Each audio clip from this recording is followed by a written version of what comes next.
नमस्कार दोस्तों, उत्तराखंड की समस्त जनता को मेरा सादर नमस्कार। भाइयों, आज मैं एक बहुत ही ज़्यादा मुझे आप लोग के सम्मुख में एक बात रखना चाहती हूँ, भाजपा और कांग्रेस की गैर जिम्मेदाराना। देखिए, कल गणतंत्र दिवस के उपलक्ष्य में कांग्रेस के गणेश गोदियाल जी नए नवनिर्वाचित अध्यक्ष राष्ट्रगान गाना ही भूल गए।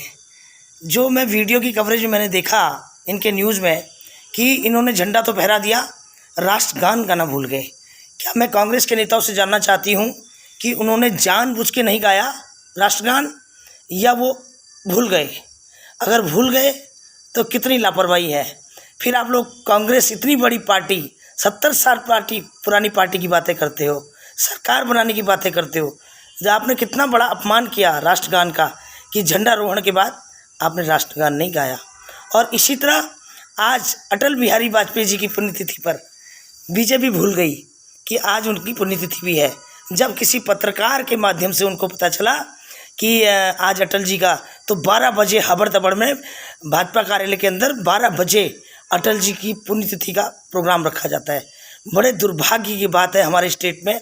मुझे समझ में नहीं आ रहा, नेता डरे हुए हैं, सहमे हुए हैं या लापरवाह हैं, ये मुझे समझ में नहीं आ रहा। ये जनता इनका बताएगी कि ये इन्होंने इतनी बड़ी गलतियां, दोनों ने इतनी बड़ी बड़ी पार्टियों ने कैसे भूल की।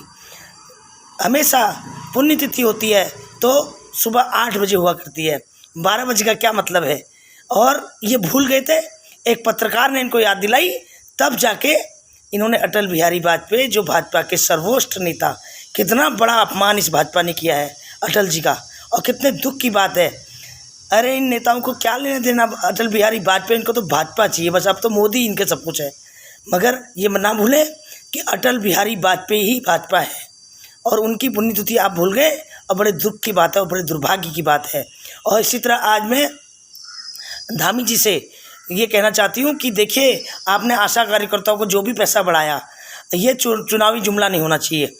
और इसी तरह मैं आंगनबाड़ियों की बात भी करती हूँ। आंगनबाड़ियों का भी आप कुछ सोचिए, बहुत परेशानी की हालत में है। मेरे साथ में पढ़ने वाली लड़की, जो मेरे साथ में लेडी पढ़ती थी, वो आज भी 6,500 7,000 पा रही है।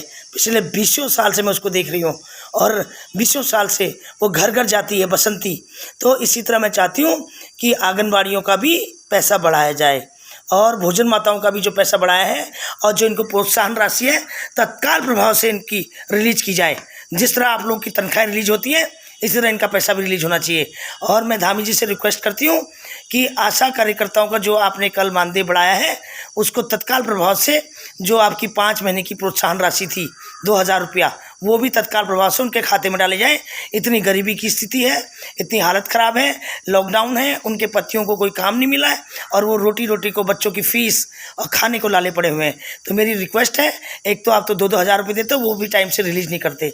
और हाथ जोड़ के विनती है अगर धामी जी से कि आप आशा कार्यकर्ता, आंगनबाड़ी और जितनी भी पाटन दाइयाँ मुझे कहती हैं कि दीदी, हम 500 रुपये रोज़ मिल रहा है, हमें पहले 1,500 रुपये महीना मिलता था, आज 500 रुपये महीना मिल रहा है। और हमारे हाथों से जो पैदा हुए बच्चे थे, वो आज हमारे जवान हो चुके हैं, आर्मी में भर्ती हो चुके हैं, मगर हमारा पैसा नहीं बढ़ा। बड़ा दुर्भाग्य है इस उत्तराखंड के लिए। इसलिए मैं कहना चाहती हूँ, जितने भी मेरे युवा मुख्यमंत्री हैं, मैं उनका धन्यवाद भी करूंगी कि उन्होंने आशा कार्यकर्ताओं का पैसा बढ़ाया। और साथ में मैं ये भी कहना चाहती हूँ कि भोजन माता, आशा कार्यकर्ता, आंगनबाड़ी एंड पाटन दाइयाँ और भी कई स्वास्थ्यकर्मियाँ हैं, उनको सबको मनरेगा के बराबर पैसा दिया जाना चाहिए और कैबिनेट में पास होना चाहिए और तत्काल प्रभाव से उनके खातों में पैसा ट्रांसफ़र होना चाहिए। इसी के साथ नमस्कार।